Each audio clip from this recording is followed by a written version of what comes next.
انسانی فکر کی تاریخ حق و باطل کی کشمکش سے بڑی پڑی ہے، مگر جدید دور کا سب سے بڑا عالمیہ جہاں کفر ایمان کا لبادہ اوڑھ کر سامنے آتا ہے۔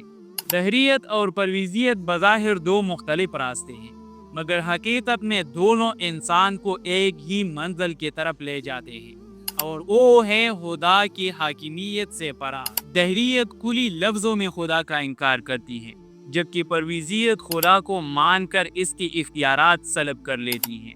دہریت خدا کو جھٹلاتی ہے، جبکہ پرویزیت اسے بے جان قانون میں بدل دیتی ہے۔ دہری کائنات کو محض مادہ اور سبب و نتیجے کا کھیل سمجھتا ہے، جہاں دعا، وحی اور غیب کا کوئی جگہ نہیں، اور پرویزیت بھی اسی مادی جبر کو قبول کرتی ہے۔ فرق صرف یہ ہے کہ وہ اسے خدا کا قانون کہہ دیتی ہیں۔ یوں خدا موجود تو رہتا ہے، مگر زندہ، سننے والا اور جواب دینے والا رب نہیں، صرف ایک خاموش اصول بن جاتا ہے۔ جب خدا محض قانون بن جائے تو دعا بے معنی، معجزہ ناممکن اور بندگی غیر ضروری ہوتی ہے۔